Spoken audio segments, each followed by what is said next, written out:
Evening, guys. So I'm going to continue with this life story testimony of mine. And like I said in the previous video, a friend of mine started visiting. I went, took another job, took the leap of faith, and now I'm sort of half tech, half working. And now my life's about to change, And so I can't remember, I earned something silly, man, like 1,800 Rand a month. And we were five guys or five women guys all mixed together, but all bunch of bloody drug addicts, renting a house in Bellville behind Burger Fair. And I remember like half my pay was traveling, so I lived in this house. I used to walk down to Stickland Station, from Stickland Station take the train to Bellville Station interchange to Maitland taxi to Dunoon to close to Century City, where we worked next to Joe Slover, where the office was. It was horrendous, man. But anyway, I moved into that house, and now we're staying in the house with a bunch of friends of ours, and I'm obviously using drugs again, and we're having a party in this place. And I think it was in October. I never know the difference between October and August. But either one of the two, I started doing this job and I moved in. And so I met this girlfriend. Well, first worked, and then me and this girl that I told you guys about, her parents took me in.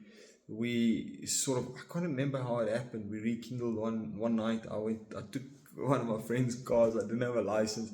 I mean, it was an old Langley Skorro car, but man, it got me there. I went to go see her, and we started speaking, and we thought, you know what, she's broken up with this guy, and I was sort of on the route to something now, so why not give it a shot? And we started dating again. Our parents wasn't happy. I remember Dad calling me in one day. He said to me, "Oh, George, but at that point, maybe I should go down the line. I'll get to that." But anyway, so I started visiting, and we started texting, and a couple of months later, I think it was November, I put a tattoo on my arm. I wish I could take this thing off, but anyway, I've got this now. I'm stuck with it now. And also, I put this on one day because this guy I worked for, he's a difficult guy. He was really difficult. So he's a good businessman with a good heart, but he didn't know how to treat people sometimes. He would just carry on and on and on about the problem, and I'm like a solution kind of guy, So I know there's a problem, but let's fix it, sort of thing. And but anyway, so I put the tattoo on my arm. I thought to myself, because I got so upset that day, I thought to myself, I don't need this nonsense, man.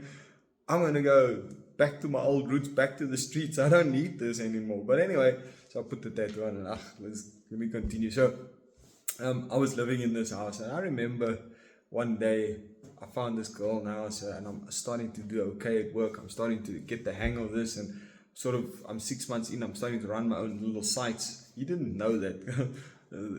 This friend of mine, he started dropping me off on a site, and then he'd go to other sites because we were busy. We were like 6 guys, and I can't remember. We turned quite a big number, if I'm not mistaken. Like I said, this guy he made us work.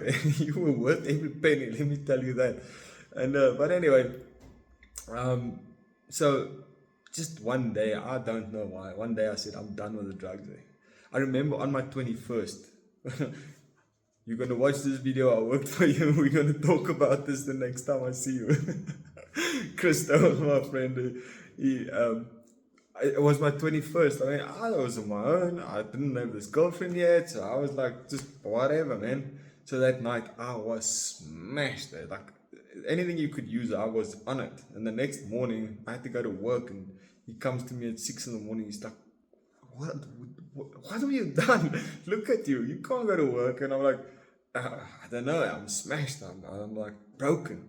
But anyway, he takes me to site, and I climb in the roofs, and the stuff that you use, and when you heat up, it sort of reactivates, and I'm sitting in that roof, and I was smashed. Remember, that's the first and last time I ever wanted to feel like that at work. But anyway, so I met this girl, and I've started visiting, and and again, right person, right time. Well, maybe not the right person, but right person, right time. I don't know, but it changed my life. So angel sent my way. That's what I call it, because every lesson is a lesson because you learn from your experiences in life, you know. But anyway, so one day I went to my friend, his name was Dion. I went to Dion. I said to Dion, you know, I'm done. And I went and I gave him everything, and he laughed at me. He's like, give you 2 weeks. 2 weeks later, he's like, you serious? 3 months later, you still serious? I'm like, yeah, I'm done. I'm done. I've had it now. I'm sick of this. I've changed my life. You know, I'm gonna go for this. And I remember I wasn't gonna tell the guy that I worked for at the time that I was gonna resign, because I don't know how long I've been working for him, but yeah, I'm a quick learner, and I learn quick because of this strange mind that I've got. Like, I observe everything, and so I did this personality test the other day, and I actually found out something about myself I didn't know. I'm a critical thinker, I'm a logical thinker, I'm an overthinker, and I'm an empath. So you combine all of that, it's like you absorb, you're like a sponge, you just take in. And hence God told me to read the Bible, because he always knew that once I start with this, it's going to be like a flame that'll explode. But anyway, so I went to his mother-in-law's company. She was a receptionist or something, and I got an interview there, and man, I was earning like 2,400 or something, and they offered me 9. So I thought, I think we're going to tell him about it. And I was like, I've been working hard, he must have noticed, you know, but he never knew about me, and I never knew about him, because I remember him coming to a site one day, and I had like this PT shorts on, and he always used to tell us this at the year-end functions, and I had this topless PT shorts, and we were doing Valdevia Polo Estate, the security system there, and he calls me, and I run over to him, and I remember I had to go fetch something, and the guys were waiting on the back of the line, we were busy pulling cables, and he wanted to talk to me, and I was like, no, I'm busy, I'll come back just now, the guys are waiting. And there I go off, and he always used to joke about this, like, he's the owner of the company, he wants to know what's going on, I don't have time to talk to him because I'm busy. But anyway, that's just the way I was. I've always been like this. I'm not a lazy person, and if I like something, I do it. Well, not necessarily if I like it. If I have to do it, I'm quite committed. I do what I need to do. So I know how to exchange the now for the later. I'll put it that way. So anyway, that's basically also something about God, because God said he made us in his image and liking. So we look like him, and we are sort of like him as well. And he is a creator. So what are we? We are creators of our futures. So what we think about, we bring about. So the way we think and act sort of resonates with where we are in life. And anyway, so I got this other offer, and I wasn't going to go tell him. And I remember the guy I worked with, he said to me, you know that his mother-in-law works there? He knows. I'm like, yeah, but then he knows. You should come talk to me. I mean, why? And I've been working here so long. If another company offers me this, then they must know. Then I must be better. But anyway, the Friday I went up to him, and I said to him, listen, I've got this other job, and explained to him why. And I said to him, you know, to me it's not just about the money. I'm living in this house, and the circumstances are horrendous, you know, and I want to get away from this lifestyle, and I want to create myself a better life. And I've got this girlfriend now who lives in Stellenbosch. I'm not Stellenbosch, in Somerset West. And I'm living in Bellville, and the commute, you know, the trains are just, it's crap. I didn't like it. It wasn't nice. But anyway, so on the day he gave me an increase, I think, to 5,000, and he said I could use the bucket outside. And I'm like, well, that's fine. I'm happy, you know. And took it. I think that same day I took the bucket and I went to her. And also another thing I remembered, that's why I was upset with him. Because he always used to have a carrot in front of my nose, and I'm not that type of guy, man. I'm like, if you tell me something, stick to it. And he was just like that. And I think it's because that he's a good businessman. He knows how to operate. But I'm different. And like I said, and that's why the deceit and things like that started for me. Well, not started. It just fueled it more and more and more and more. And I sort of became just like the people I dealt with. And because he always used to tell me that you just got to do this, you just got to do that, you just got to do this. And it was always, and I remember with the driver's license story, and he was upset with me. I failed my driver's license for the first time. Something silly, man. I was driving, I've been driving since I was 12 years old, so I knew how to drive, right? So I'm driving, and then the speed cop takes me in peak traffic, first of all, and he takes me to like a horrendous road, and there's like the zigzag, and people are just, and he says turn off here, and it's like a quick turn, and I sort of got stressed out, and he's like, are you going to turn? I'm like, there's all cars here behind me, and eventually someone like flashes comes and now over the zigzag, and he's like, you failed. I still thought he made it a joke because I still drive like a K53 monkey back to the yard. He got there, he failed me. Yeah, I was upset. I was really not happy. But anyway, booked another one right there on the spot next week. The next week, I had like proper panic. Like I couldn't let go of the clutch. I was shivering. So I failed because he said I rolled, which I also didn't roll just because I didn't do the thing like he said I should do it. I'm a better driver than most people, man. I've made a lot of accidents because I'm also reckless. I used to be. But anyway, third time I went again. I took some calming tablets. I was a bit better, so I passed. And I phoned him right there. I said, listen, I've got my license. So you said if I got a license, I get a bucky. And he went off on me. He was really upset. He was upset. He's like, you arrogant and you this and you that. And I'm like, but this is what you told me. This is what I believed, And maybe the conversation wasn't transparent enough. Maybe he had something else meant. I understood it differently. But to me, I wasn't happy. But anyway, and that's why I got this other job and I wasn't going to go tell him. But I landed up, I did tell him. So I stayed. And I think it was a good choice because I'm here where I am today. And I don't know where I would have been. I would have probably... I was a good worker and I was good at what I did, So I might have salvaged the company I went to.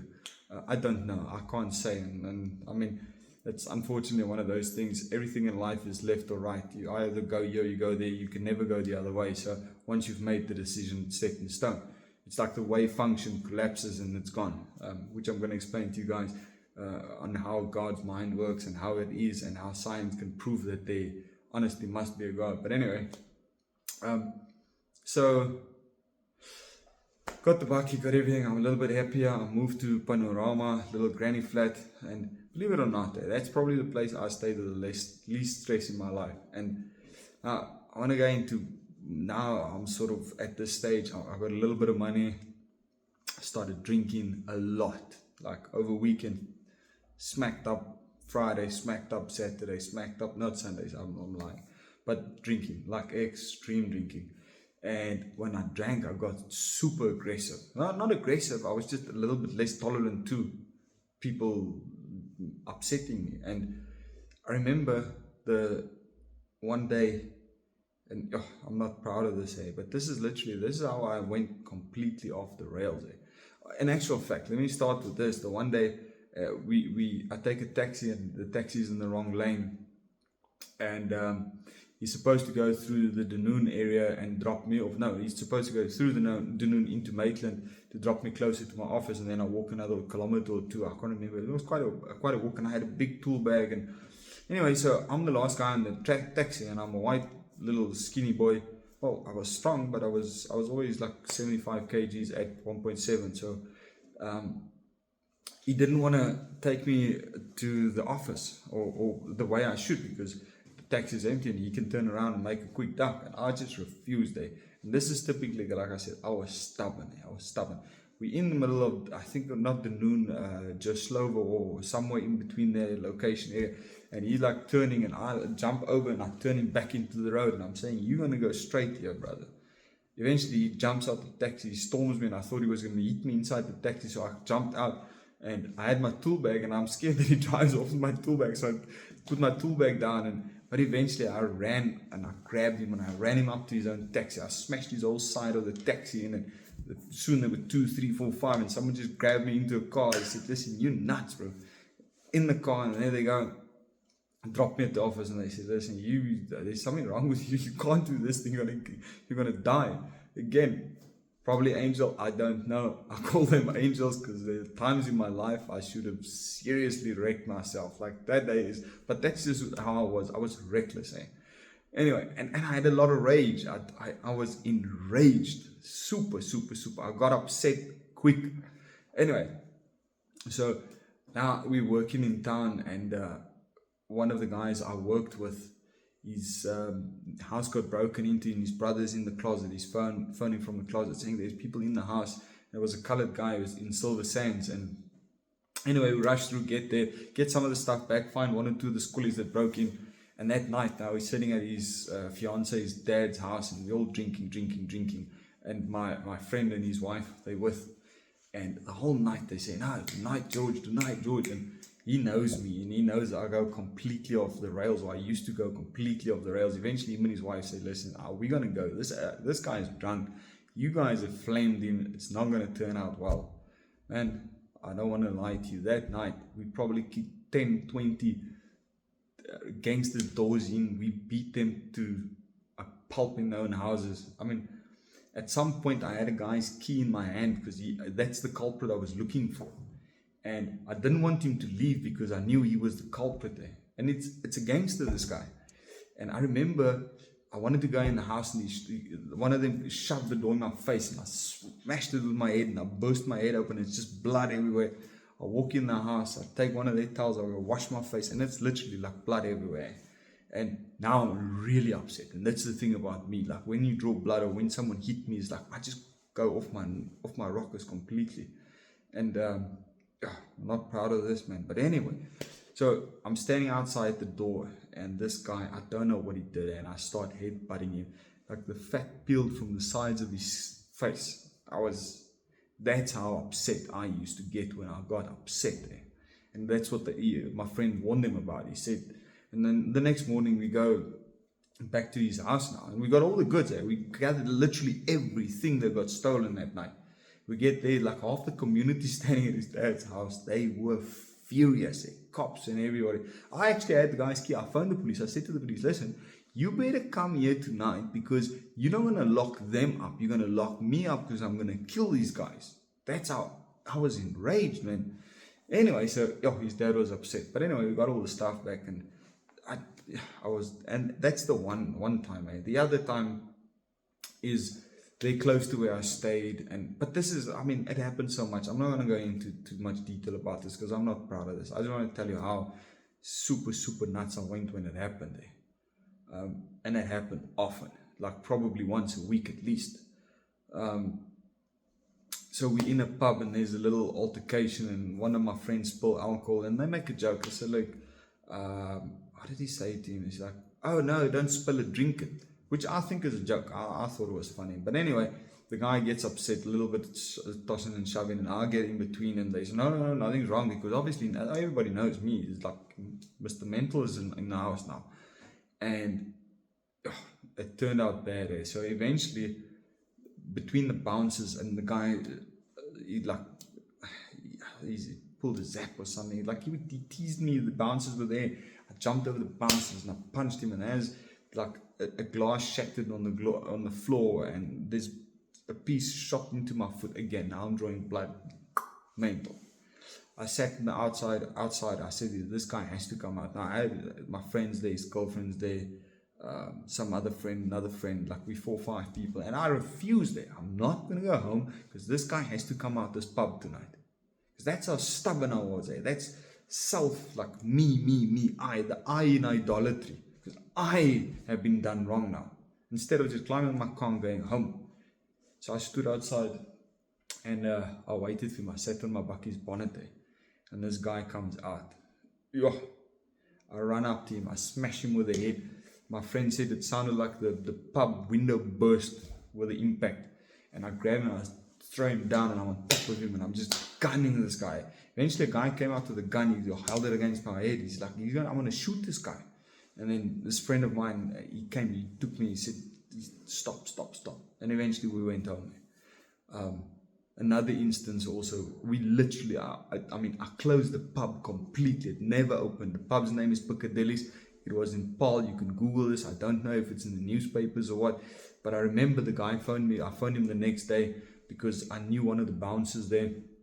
And also something stupid. We were talking there, like I can't remember exactly what happened. There was 2 girls involved, and the one guy saw at me or something. I don't know, and I just lost it like completely. I smashed half the pub out. They choked me out 3 times. And as soon as I get up, someone's punching me from somewhere or kicking me or something, and then I just go bonkers again.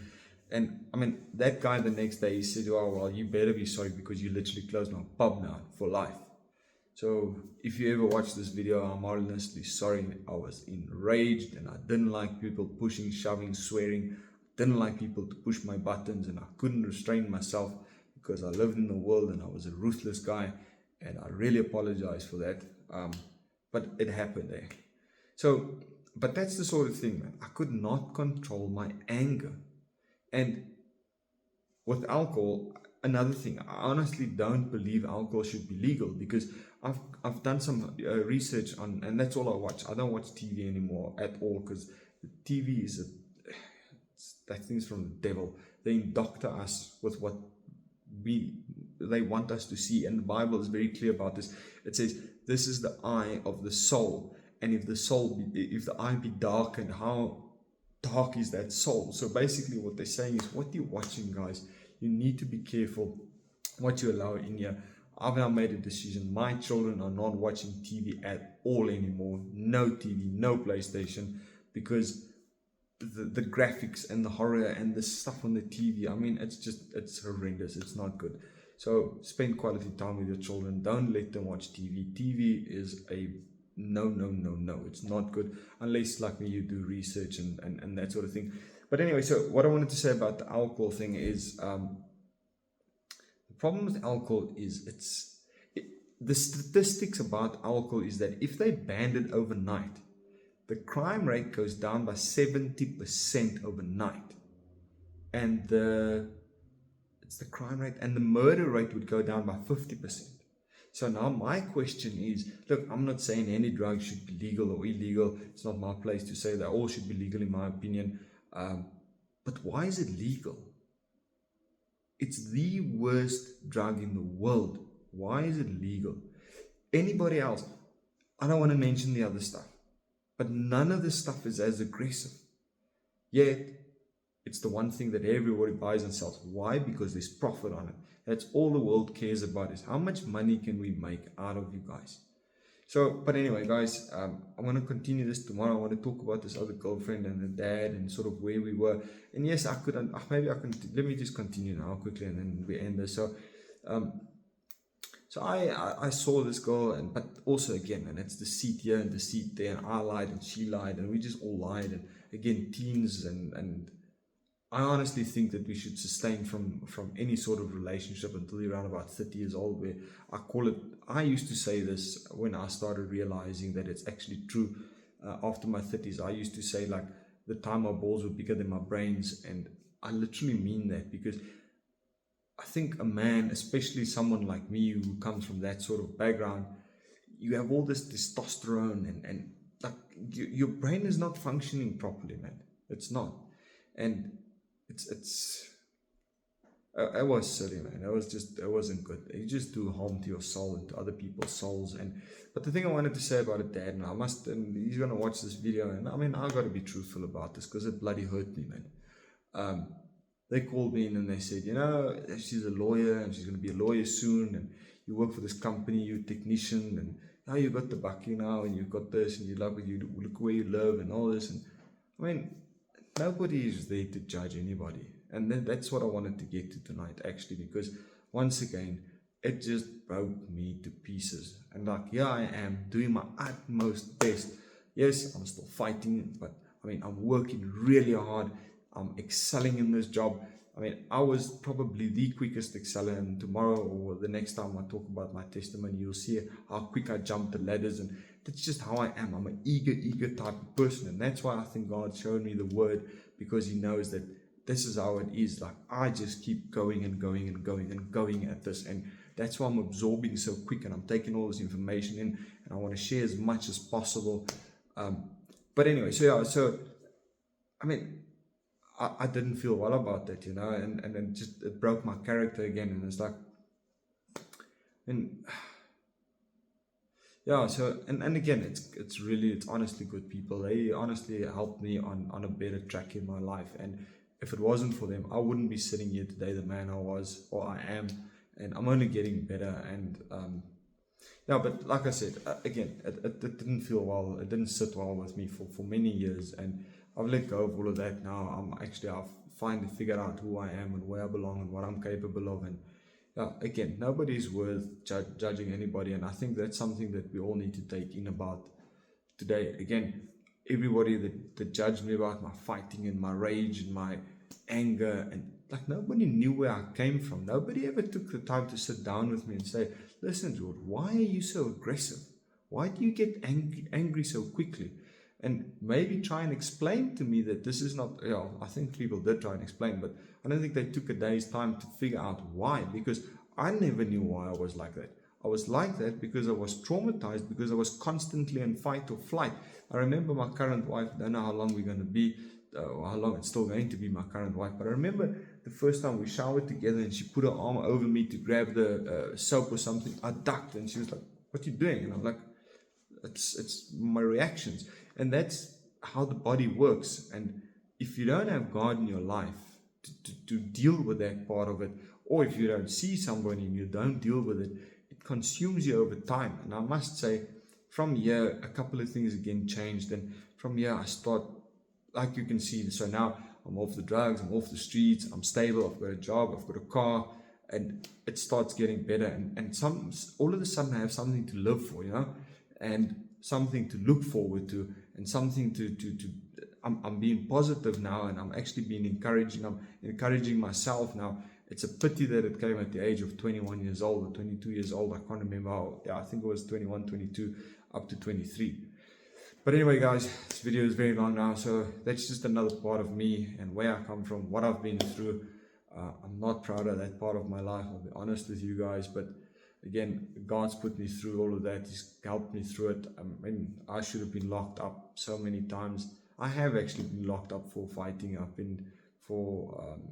I've had charges against me for drunk driving. I got away with that. I'll explain to you in the next video, because in the next one is around about the time I get caught for that. But at this time, I also had an assault case against me, because I actually beat up a guy, and this girl was with me that night. It was actually over her that I did this, because we were visiting a friend of mine, and this other guy came in and he's like swearing this and that and this, and I'm like, listen, hey, this is my girlfriend, show some respect, man, what's going on here?